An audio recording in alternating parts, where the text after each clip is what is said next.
She thought she was just doing what anyone else would do. She thought she was saving a helpless child, shivering in the rain.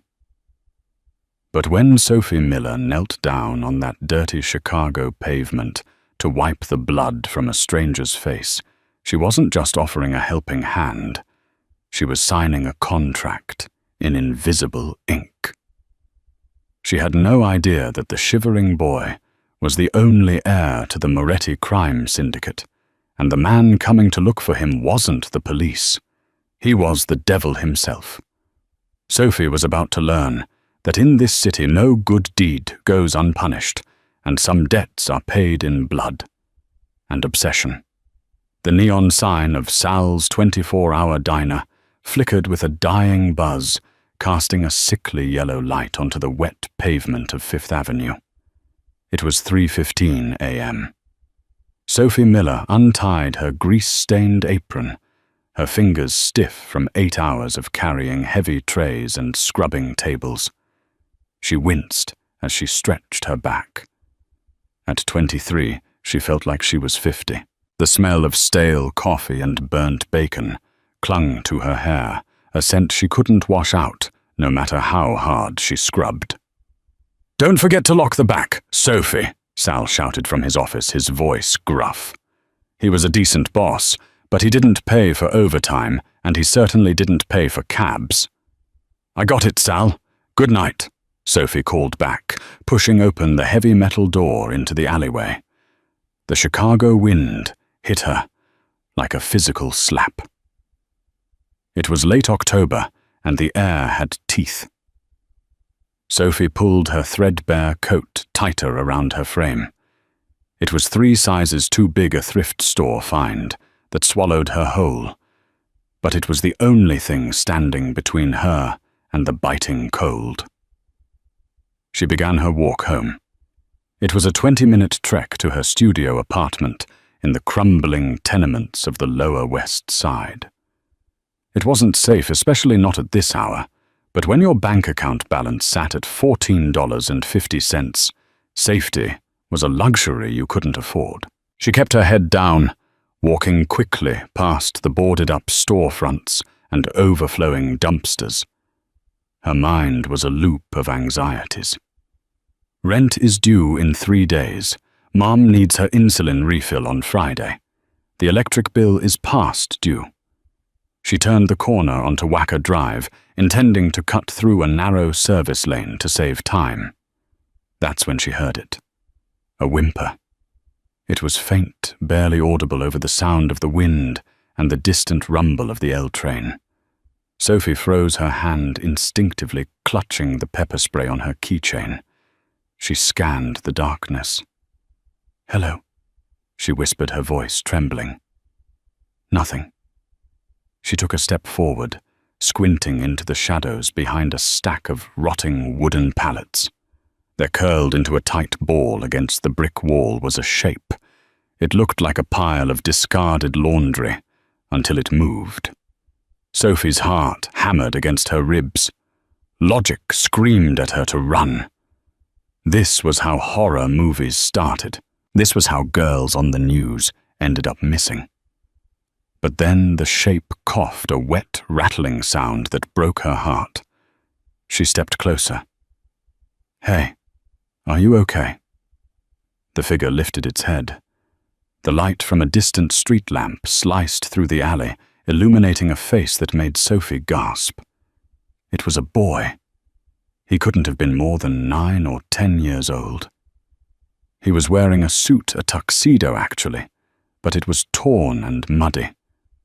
And there was blood. So much blood. It matted his dark curls and stained the white collar of his shirt crimson. All her fear evaporated, replaced by a surge of adrenaline. Sophie dropped to her knees on the wet asphalt, ignoring the cold water soaking into her jeans. "Oh my God," she breathed, reaching out but afraid to touch him. "Honey, can you hear me? Where are your parents?" The boy's eyes were wide, glassy with shock and pain. He was shivering so violently, his teeth chattered. He tried to speak, but only a wheeze came out. He pointed weakly to his chest. Sophie looked down. He was clutching his ribs. "You're hurt," she said, her voice shaking. She looked around frantically.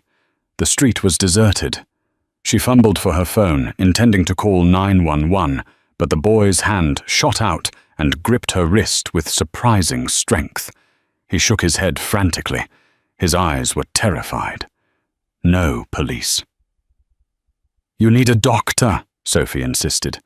"You're bleeding from your head." The boy squeezed her wrist harder, tears mixing with the grime on his face. He mouthed the word, "Please." Sophie hesitated. She knew the look in those eyes. She had seen it in the mirror enough times. It was the look of someone who knew that the system wasn't there to save them. "Okay," she whispered, making a decision she knew was reckless. "Okay. No cops. But we can't stay here. You'll freeze to death." She took off her oversized coat and wrapped it around his small, trembling shoulders. "My name is Sophie. I live 3 blocks away. I have a first aid kit. Can you walk?" The boy nodded weakly. Sophie helped him stand, wrapping an arm around his waist to support him. He was heavy, dead weight against her side. They moved slowly through the shadows, Sophie constantly checking over her shoulder. The city felt different tonight. The shadows seemed deeper, the silence heavier. Every car that passed made her heart jump. She didn't notice the black SUV idling 2 blocks down, its headlights off. She didn't see the man in the passenger seat watching them through thermal binoculars, speaking quietly into a radio. "Target located. A civilian has him. Moving south." Sophie dragged the boy up the 3 flights of stairs to her apartment, her muscles burning. She unlocked the door and kicked it open, guiding him to her lumpy sofa. The apartment was tiny, just a room with a kitchenette and a bathroom, but it was warm. She grabbed her first aid kit from under the sink. It was meager rubbing alcohol gauze butterfly strips and some ibuprofen. "This is going to sting," she warned him gently. She cleaned the gash on his forehead. It was deep, probably needing stitches, but the bleeding had slowed. The blood on his shirt wasn't from a wound there. It had dripped down. But his ribs? She lifted his shirt. A massive bruise, purple and black, blossomed across his side. He had been kicked or hit with something heavy. "Who did this to you?" she whispered, applying a cold pack. The boy didn't answer.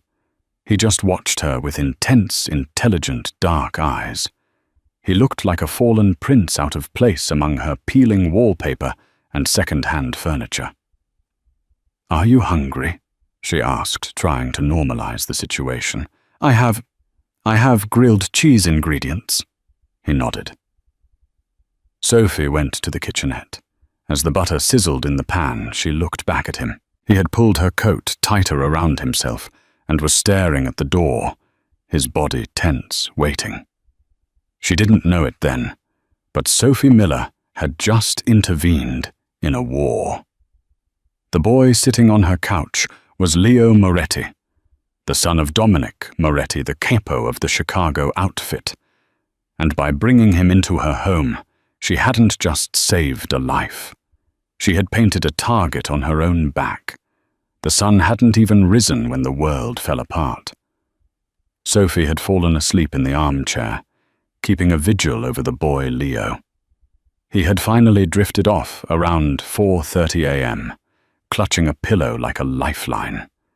It was 6 a.m. when the sound of shattering wood jerked her awake. There was no knock, no warning. Her front door didn't just open. It exploded inward, splintering off its hinges with a deafening crash. Sophie screamed, scrambling backward, tripping over her own feet. 3 men stormed into the tiny apartment.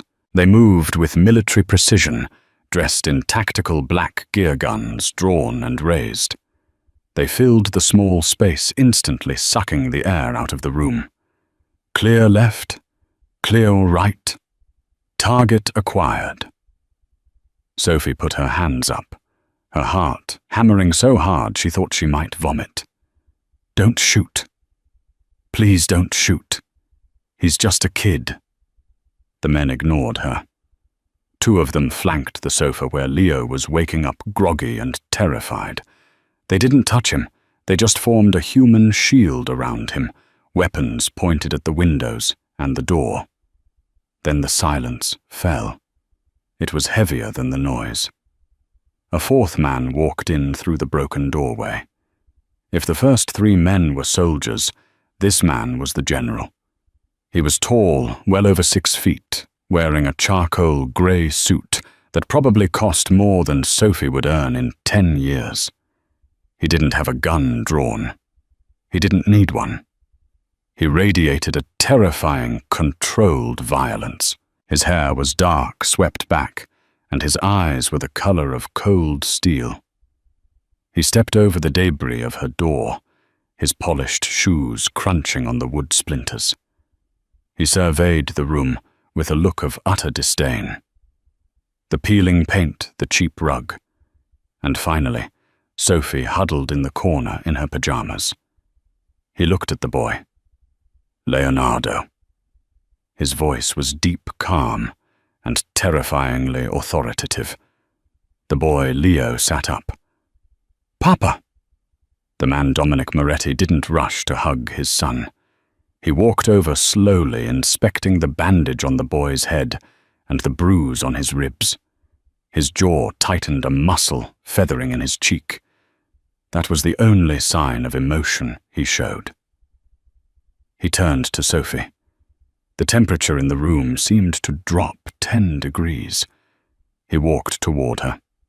Sophie pressed her back against the wall, nowhere left to go. She was trembling uncontrollably. "Who are you?" he asked. His voice wasn't loud, but it resonated in her chest. Sophie, she stammered. Sophie Miller. And Sophie Miller, Dominic said, stepping into her personal space, towering over her. Why do you have my son? I found him, she managed to say. In the alley. He was hurt. He was bleeding. Dominic's eyes narrowed.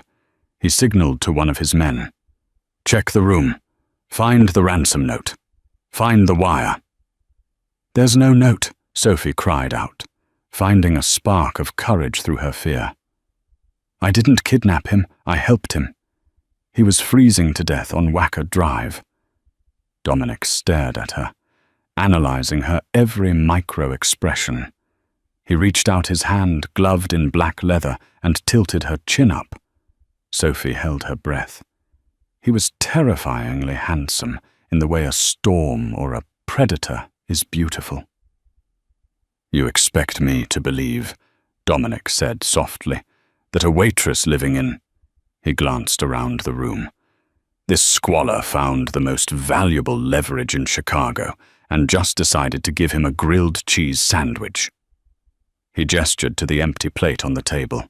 I didn't know who he was, Sophie whispered, tears prickling her eyes. I just saw a hurt kid. I swear. Papa. Leo's voice cut through the tension. Dominic turned his head, not releasing Sophie's chin. Quiet, Leo. Papa let her go. Leo said, his voice stronger now. He stood up, wincing as his ribs flared with pain. She's telling the truth.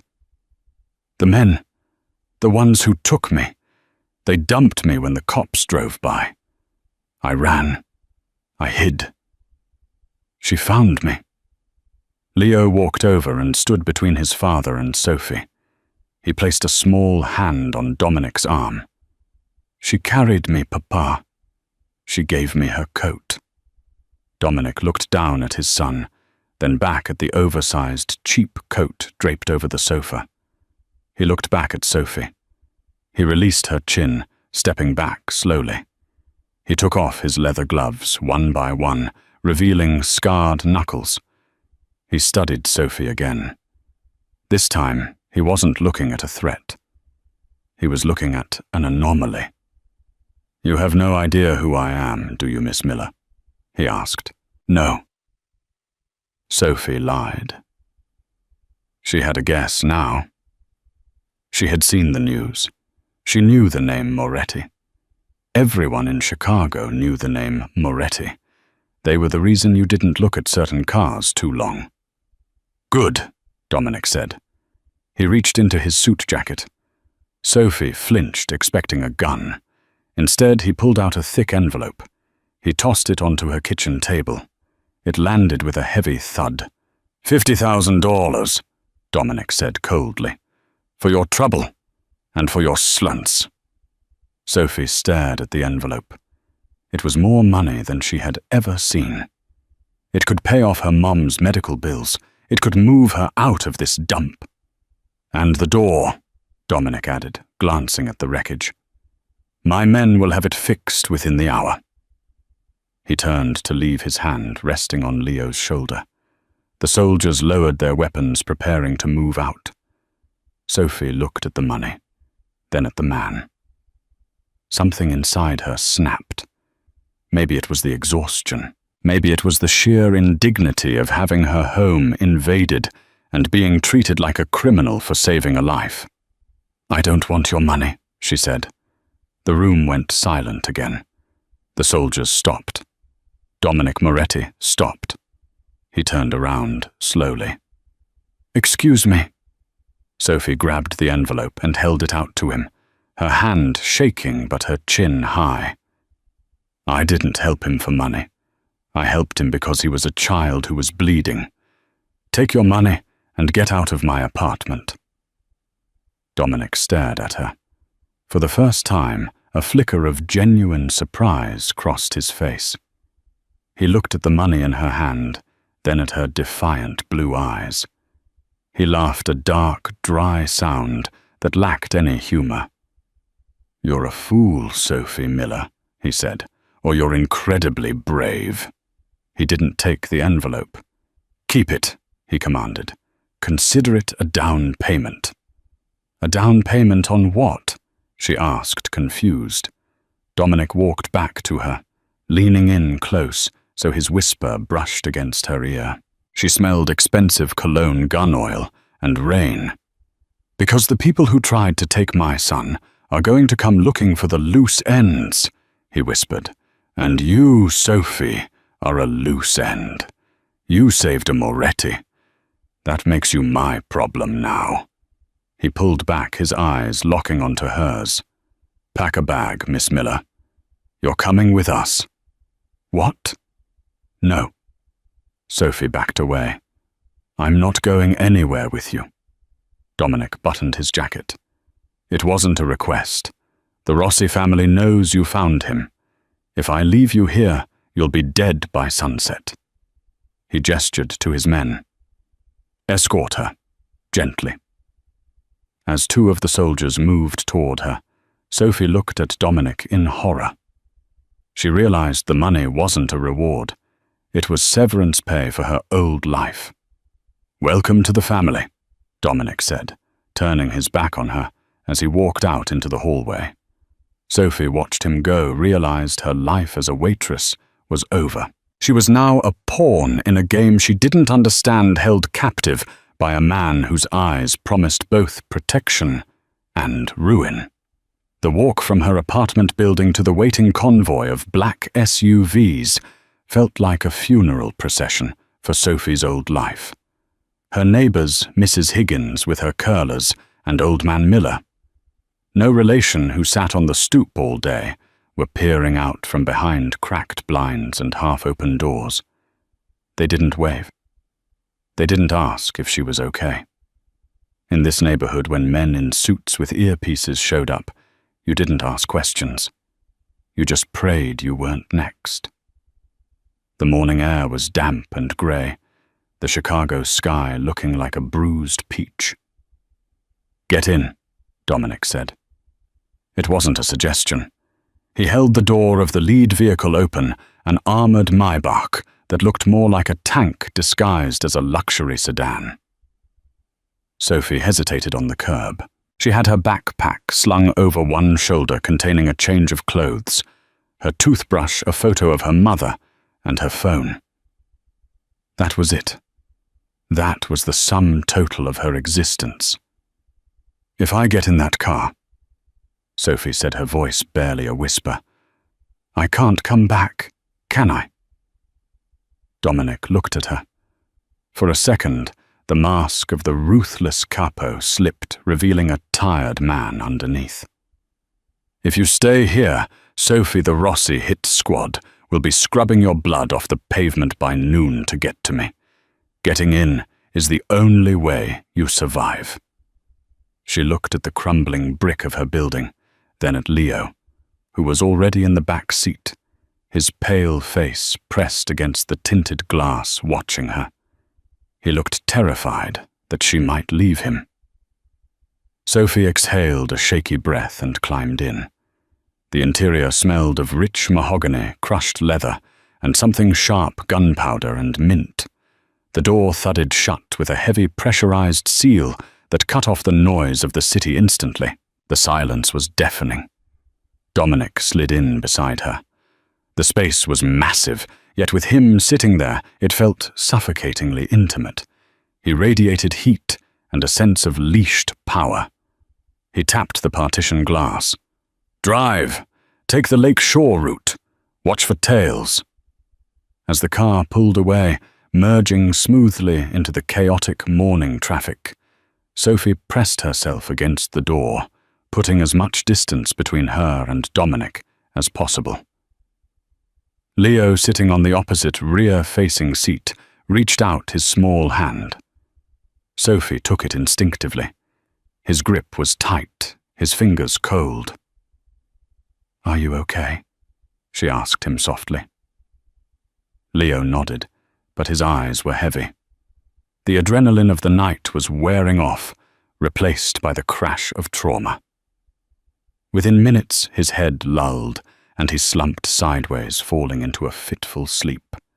That left Sophie alone with the monster. She refused to look at him, staring instead at the passing blur of the city. The skyscrapers of downtown Chicago rose up like steel giants, indifferent to her plight. "You're shaking." Dominic's voice broke the silence. It was low, a baritone rumble that she felt in the seat of the car. "I'm terrified," Sophie admitted, not turning her head. "I just got kidnapped by the Mafia." "Protective custody," he corrected calmly. "There is a difference. Not from where I'm sitting." She finally turned to face him. He was reading a file on a tablet, his legs crossed, looking as if he were commuting to a board meeting rather than fleeing a potential assassination attempt.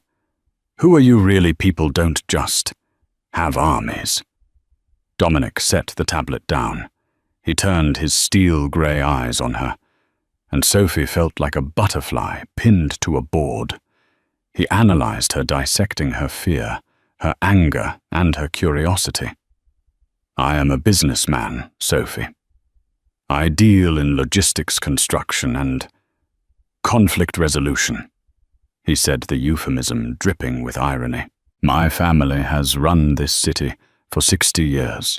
The Moretti name is the reason the garbage gets picked up and the docks stay open. But power creates vacuums, and vacuums attract rats." "The Rossi family," Sophie recalled the name he'd mentioned earlier. "Rats," Dominic confirmed, his jaw tightening. "They broke the truce. Touching a family member is forbidden. It's a death sentence. By taking Leo, they declared war. And you—" He paused, his gaze dropping to her hands, which were still clutching her backpack straps, white-knuckled.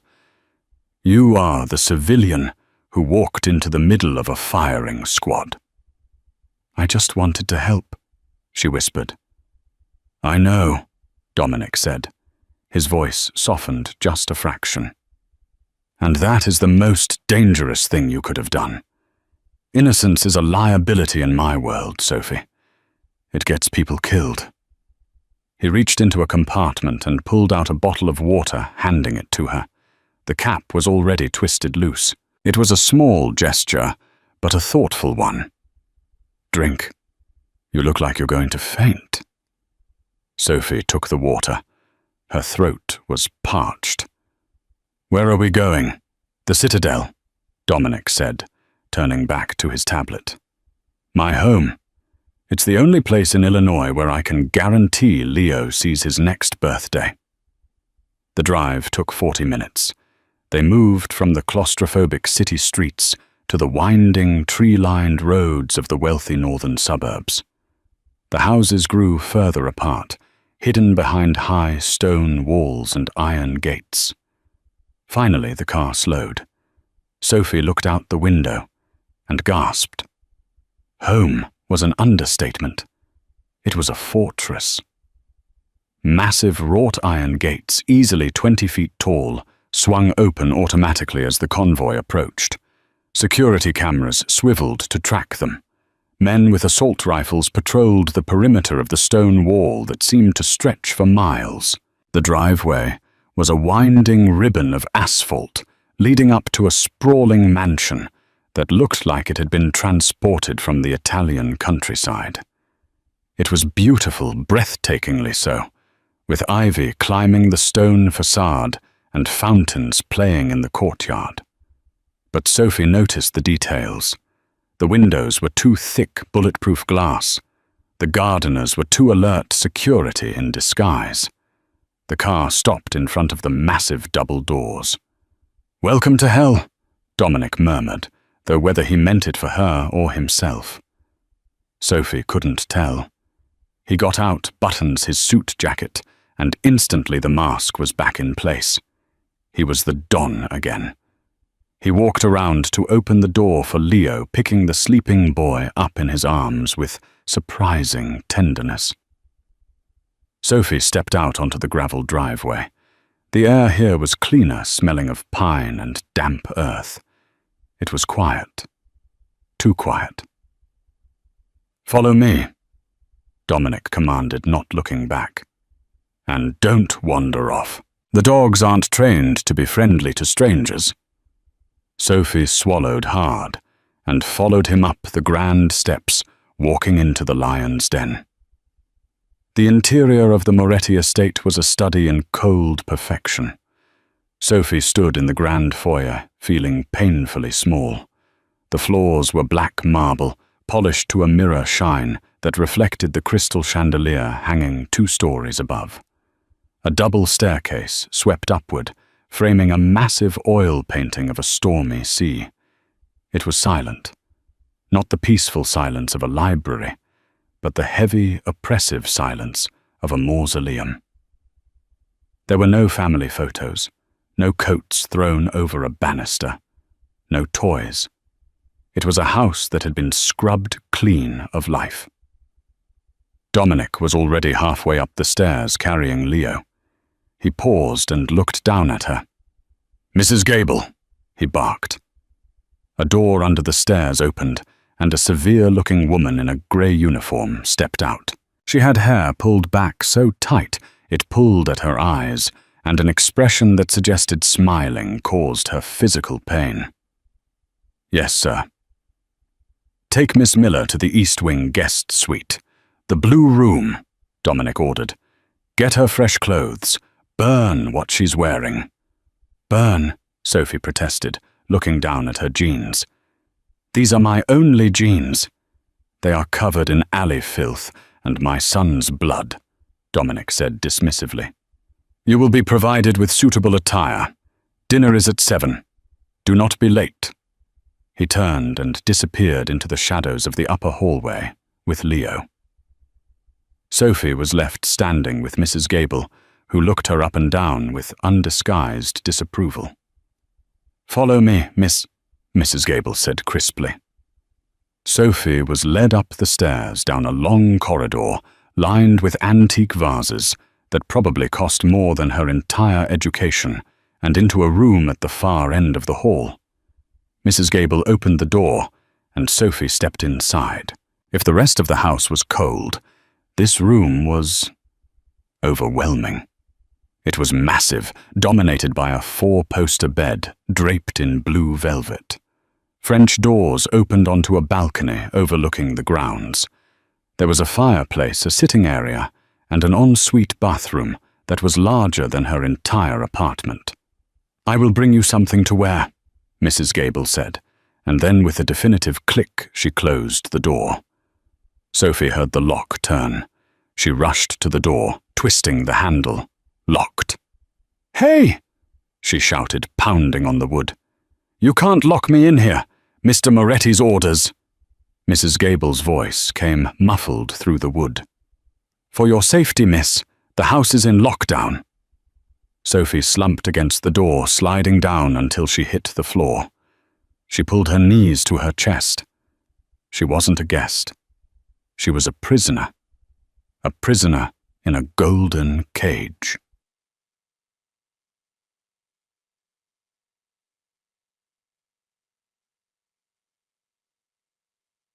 Hours passed. Sophie explored every inch of her prison.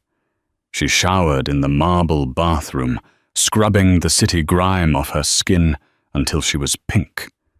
She wrapped herself in a plush white robe that felt like a cloud. True to her word, Mrs. Gable returned, unlocking the door briefly to slide a garment bag inside before locking it again. Inside was a simple and elegant fete dress. It was silk conservative, but clearly expensive. It fit Sophie perfectly. Too perfectly. Dominic must have estimated her size just by looking at her. The thought made her shiver. At 6:55 p.m., the lock clicked open. Mrs. Gable stood there. "Mr. Moretti is waiting in the dining room." Sophie walked out, her chin held high. She might be a prisoner, but she wouldn't act like a victim.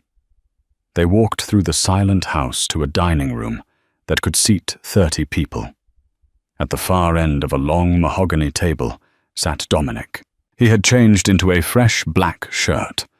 The sleeves rolled up to his elbows, revealing muscular forearms covered in faint scars. He was reading a file again. There was no sign of Leo. Sophie walked the length of the table and stood at the chair opposite him. "Sit," he said, not looking up. "Where is Leo?" Sophie asked, remaining standing. Dominic finally looked up. His eyes were tired, rimmed with red. "He is resting. The doctor gave him a sedative. The trauma. It is difficult." "He needs comfort, not drugs," Sophie said sharply. Dominic's eyes narrowed. "I didn't bring you here for parenting advice, Miss Miller." "Sit." Sophie sat. A server appeared from the shadows, placing a plate of roasted duck and truffled potatoes in front of her. It smelled divine, but Sophie's stomach was tied in knots. "Why am I locked in?" she asked, her voice steady. "Because until my security team sweeps the perimeter and identifies the leak that led to Leo's abduction, no one moves freely," Dominic said, cutting his meat with precise surgical strokes. "Not even me." "And then what?" Sophie pushed. "Do I stay here forever? I have a job. I have a life." Dominic stopped eating. He put his knife and fork down slowly. "You had a job at a diner that paid you minimum wage. You had a life where you struggled to pay for insulin," Dominic said. Sophie went cold. "How do you know about the insulin?" "I know everything, Sophie. I ran a background check on you the moment you walked into my house," Dominic said, his voice devoid of emotion. "Sophie Miller, father deceased. Mother Alice Miller, currently in assisted living at St. Jude's, suffering from type 2 diabetes and early onset dementia. You are 3 months behind on her care payments." Sophie stood up her chair, scraping loudly against the floor. "You stay away from my mother." "I already have," Dominic said calmly. "I paid the bill. She is covered for the next year. I also had her moved to a private room." Sophie stood there, stunned. Her anger collided with relief, creating a confusing storm in her chest. Why would you do that? Because I pay my debts, Dominic said, taking a sip of red wine. You saved my son. I saved your mother. We are even. If we're even, let me go, Sophie challenged. Dominic stood up then. He walked around the long table, moving with that predatory grace. He stopped inches from her. The air between them crackled with tension. I can't, he said, his voice dropping to a rough whisper. Because Leo is asking for you. Sophie blinked. What? He woke up 10 minutes ago, screaming. Dominic admitted a flicker of pain crossing his face. He wouldn't let me touch him. He wouldn't let the nurse near him. He kept asking for the lady with the coat, for Sophie. Dominic looked down at her, and for the first time, Sophie saw desperation in the eyes of the devil. I can buy armies, Sophie. I can buy politicians. I can buy silence, Dominic said, his voice tight. But I cannot buy my son's trust. He is broken. And for some God-forsaken reason, you are the only one who can glue him back together. He stepped back, offering her a hand. It was a business deal, but it felt like more. I am offering you a job, a real job. Be his companion, his nanny, whatever you want to call it. Live here. Be with him until he heals.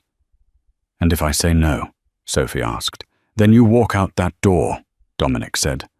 I'll give you a new identity, move you to another state for your safety. But Leo will be alone in this house with only ghosts and soldiers for company. He let the words hang in the air. He knew exactly what he was doing. He was weaponizing her compassion. Sophie looked at the grand, cold dining room. She thought of the little boy with the blood-matted hair and the terrified eyes. She thought of her mom safe in a private room. She looked at Dominic Moretti, a man who terrified her, yet who looked at her as if she were the only solution to an unsolvable equation. I have conditions, Sophie said softly. Dominic's lips curved into the faintest ghost of a smile. I expected nothing less. No more locking my door, she listed. I get to see my mum once a week. And you, she pointed a finger at his chest. You start acting like a father, not a CEO. Dominic stared at her finger on his chest. No one touched him. No one dared. He looked up into her eyes, the intensity scorching. Deal, he whispered. 2 weeks passed. The citadel, as Dominic called it, was a fortress of stone and silence. But slowly, imperceptibly, Sophie Miller was beginning to crack the foundation. It started with small things. The smell of lemons and disinfectant that usually permeated the hallways was replaced by the scent of warm cinnamon and baking bread. Sophie had convinced the terrifying French chef Pierre to let her use a corner of the kitchen to make pancakes for Leo. Then there was the sound. For years, the only sounds in the Moretti estate were hushed whispers and the click of hard-soled shoes on marble. Now there was the sound of running feet. You can't catch me. Leo's voice echoed through the grim portrait gallery. Sophie chased him, her laughter bright and foreign in the somber air. She caught him near a suit of medieval armor, scooping him up in a hug that made him squeal. For a moment, he wasn't the heir to a crime syndicate. He was just a 10-year-old boy. High above, standing on the mezzanine balcony, Dominic Moretti watched them. He stood in the shadows, a glass of amber whiskey in his hand, though he hadn't taken a sip in 20 minutes. He was mesmerizingly still. He watched the way Sophie's hair, tied back in a messy bun, fell loose around her face as she spun his son around. He watched the way Leo clung to her, a look of pure safety on the boy's face that Dominic hadn't seen since his wife died 4 years ago. A strange, painful tightening gripped Dominic's chest. It wasn't jealousy. It was a hunger, a starvation he hadn't realized he was enduring until he saw the feast in front of him. "Sir." Dominic didn't flinch. He didn't turn around.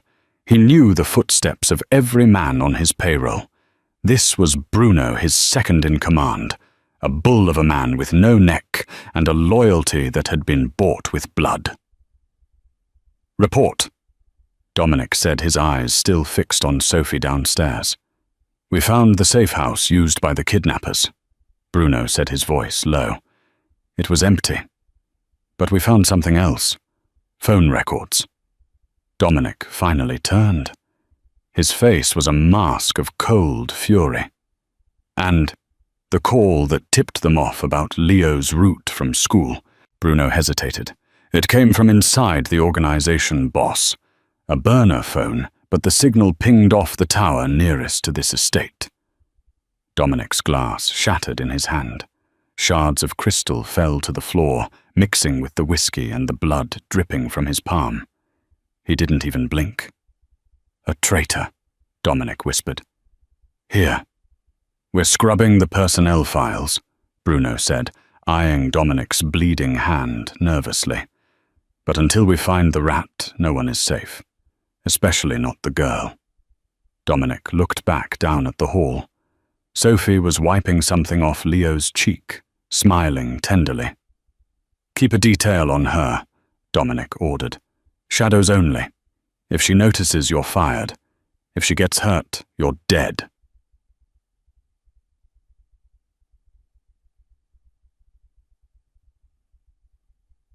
Later that night, a thunderstorm rolled in off Lake Michigan, battering the stone walls of the house. Sophie was in the library, a massive room of 2-story bookshelves and a roaring fireplace.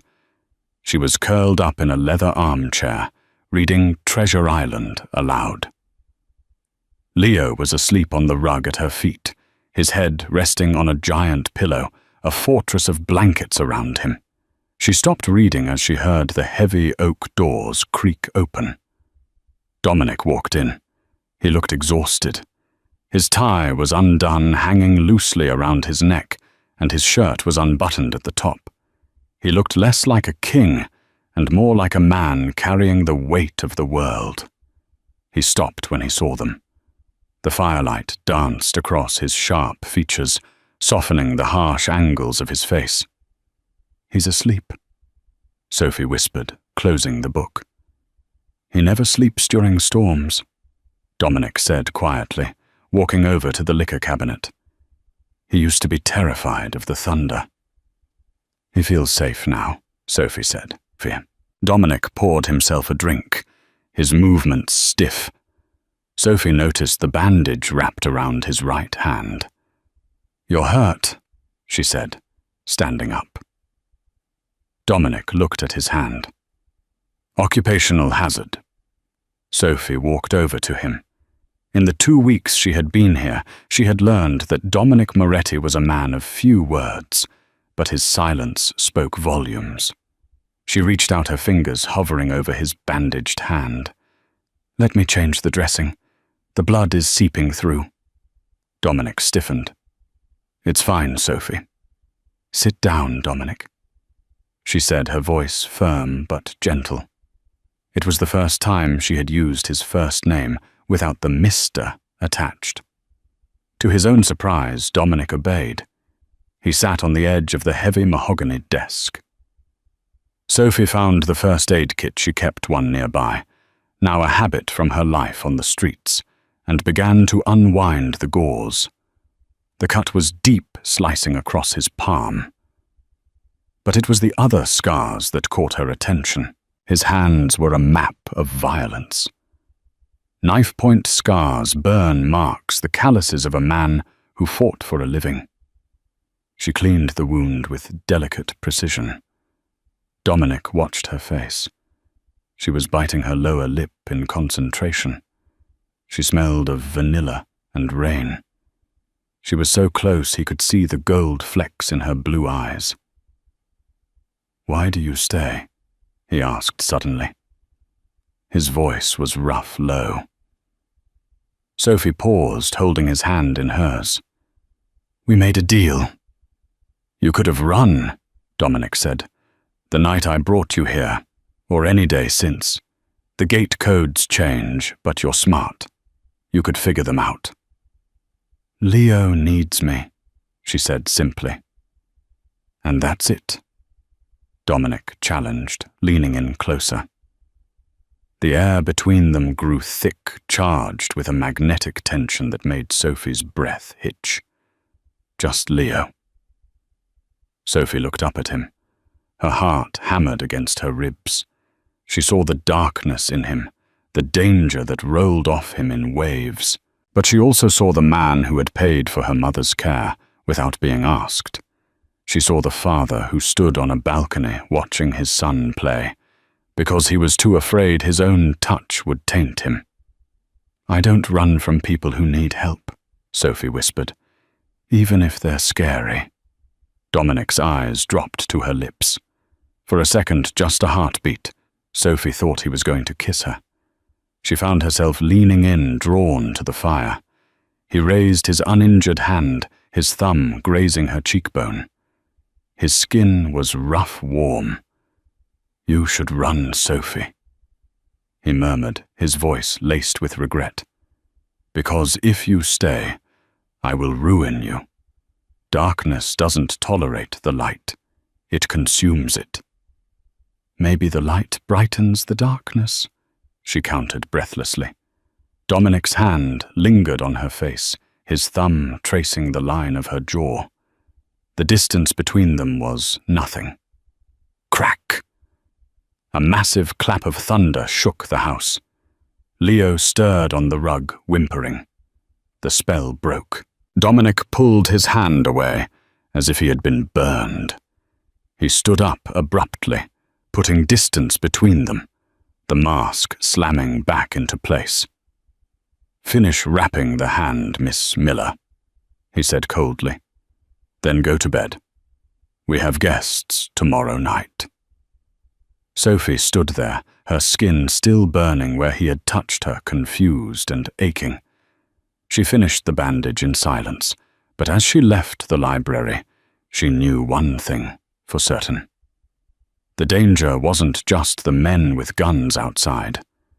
The real danger was the man inside the house and the way he made her want to step into the fire. The following evening, the Citadel was transformed. It was the monthly sit-down, a tradition where the lieutenants of the Moretti crime family gathered to discuss territories, profits, and problems. In the past, these were held in smoke-filled backrooms. Under Dominic's reign, they were formal dinners conducted with the elegance of a corporate board meeting, but with infinitely higher stakes. Sophie was told to dress formally. "You are the governess," Mrs. Gable had instructed. "You will sit at the lower end of the table. You speak only when spoken to. Your job is to ensure Master Leo behaves." Sophie wore the black silk dress Dominic had provided. It was modest with long sleeves and a high neck, but it clung to her curves in a way that made her feel exposed. The dining room was dimly lit by candlelight. 12 men sat around the table. They looked like bankers, lawyers, and politicians. But Sophie noticed the bulges under their tailored jackets. She noticed the way they never sat with their backs to the door. Leo sat next to her, looking small and pale in his miniature tuxedo. He gripped Sophie's hand under the table. "Gentlemen," Dominic said from the head of the table. He didn't raise his voice yet. The room fell instantly silent. "Business." Sophie tried to make herself invisible as the men discussed shipments, dock unions, and overhead costs. It was terrifyingly mundane. They were talking about crime as if it were accounting. "The Rossi problem is escalating," said a man named Bruno, the one Sophie had seen before. They hit one of our trucks in the south side yesterday. Driver is in the ICU. They are provoking a reaction, Dominic said, smoothly swirling his wine. They want us to strike back sloppy. We will not give them the satisfaction. We strike with precision. Or maybe, a voice cut in from the middle of the table. We are looking weak, Dominic. The room went dead silent. Sophie looked up. The speaker was an older man with silver hair and a face like a road map of bad decisions. His name was Salzo. He was Dominic's uncle. Weak? Dominic asked softly. You sit here in your castle playing father. Salzo spat, glancing at Leo and then disdainfully at Sophie. You have a nanny at the war table. Your father, God rest his soul, would have buried the Rossi brothers by now. Instead, you negotiate. Sophie felt Leo tremble. She squeezed his hand. Dominic placed his glass down. He smiled. It was the most terrifying thing Sophie had ever seen. Uncle, Dominic said, you mistake patience for weakness. A tiger does not roar before it pounces. It waits. We are bleeding money. Salzo slammed his fist on the table. And we have a leak. Someone is feeding them intel. Maybe we should look at the newcomers. Salzo pointed a thick ringed finger directly at Sophie. Her, the waitress. Since she arrived, everything has gone to hell. How do we know she isn't planting bugs for the cops or sleeping with a Rossi? That's enough, Dominic said. His voice wasn't loud, but it had the finality of a guillotine. Is it? Salzo stood up. I say we question her, properly, in the basement. Sophie's blood ran cold. The other men at the table shifted uncomfortably, but no one stood up to defend her. Dominic stood slowly. He adjusted his cufflinks. Salzo, Dominic said, walking down the length of the table. Sophie saved my son's life. She is under my protection. She's a liability, Salzo shouted, his face turning red. You're thinking with your... Dominic moved faster than Sophie's eyes could track. One moment he was walking. The next he had Salzo pinned against the oak-panelled wall, his forearm crushing the older man's windpipe. The room erupted. Chairs scraped back. Guns were drawn, 12 Glocks pointed in every direction. Leo screamed. Sophie instinctively threw her body over the boy, shielding him with her own back, squeezing her eyes shut. Nobody moves! Bruno roared, his own weapon, trained on Salzo's bodyguards. You question my judgment in my own house, Dominic hissed into Salzo's ear. You threaten my guest. Dominic, please. Salzo choked, his face turning purple. Dominic released him. Salzo slumped to the floor, gasping for air. Dominic straightened his jacket. He looked around the room at the drawn weapons. Put them away. We are not savages. Slowly, reluctantly, the guns were lowered. Dominic turned to Sophie. His eyes were what, fueled by adrenaline. Take Leo upstairs, now! Sophie grabbed Leo, pulling the sobbing boy towards the door. She was shaking so hard she could barely walk. She looked back one last time.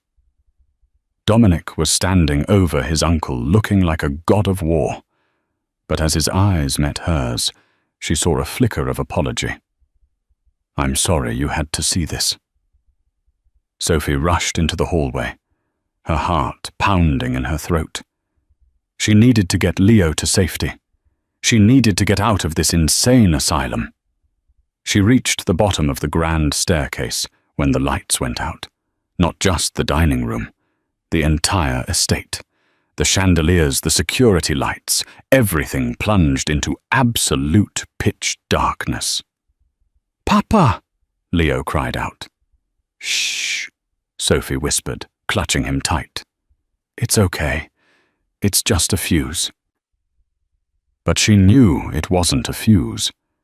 Then the red emergency lights flickered on, bathing the hallway in a blood-red glow. An alarm began to blare, a low, rhythmic pulse that vibrated in her teeth. Whoop, whoop, breach in Sector 4, breach in Sector 4, Sector 4, the kitchen entrance, the servants' quarters. Sophie froze. That was right behind them. From the darkness of the corridor leading to the kitchen she heard it. The soft thwip-thwip of suppressed gunfire. The sound of bodies hitting the floor. Dominic's voice roared from the dining room behind her. "Ambush! Secure the boy!" But the dining room doors were jammed shut. Someone had barred them from the outside. Sophie was alone in the hallway with Leo, and coming toward them, stepping out of the shadows, with night vision goggles and tactical gear, were 4 men who were definitely not Moretti soldiers. They spotted her. "Target acquired," one of them said, his voice distorted by a mask. "Grab the kid. Kill the girl." Sophie didn't think. She didn't breathe.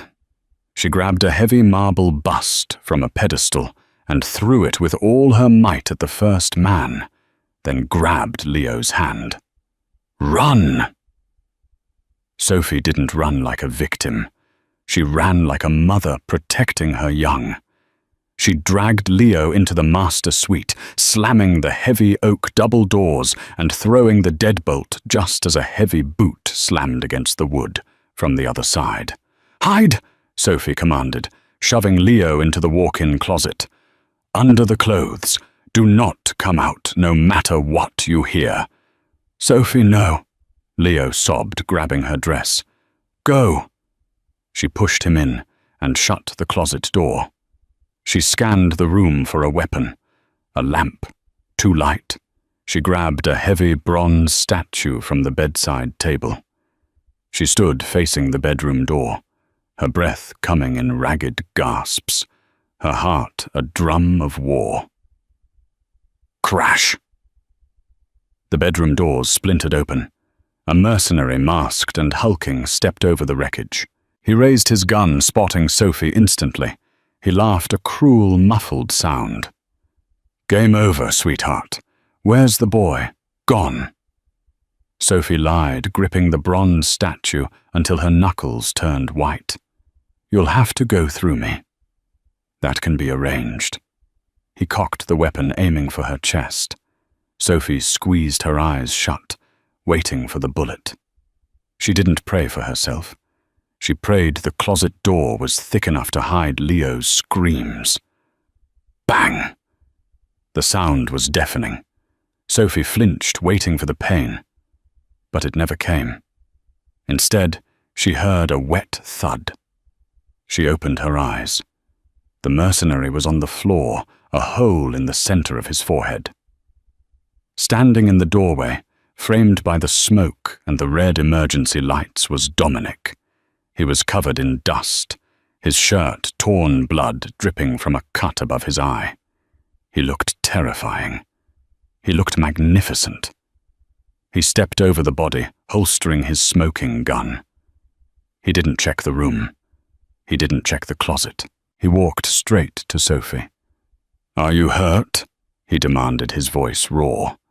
"No," she whispered, the statue slipping from her numb fingers. "Leo, he's in the closet." Dominic let out a breath that sounded like a sob. He reached out and pulled Sophie into his arms, crushing her against his chest. It wasn't a gentle hug. It was desperate, possessive, the embrace of a man reclaiming his soul. "I thought I lost you." He buried his face in her neck, inhaling the scent of her fear and her bravery. "I saw you on the cameras. You fought for him. You were willing to die for him." "He's just a boy," she cried into his torn shirt. "No." Dominic pulled back, framing her face with his blood-stained hands. "He is my son. And you? You are not just a waitress, Sophie. You are the only person in this God-forsaken world worthy of standing beside me." Leo burst from the closet, running into their legs. Dominic scooped him up with one arm, keeping the other firmly around Sophie's waist. "The traitor?" Sophie asked, wiping her tears.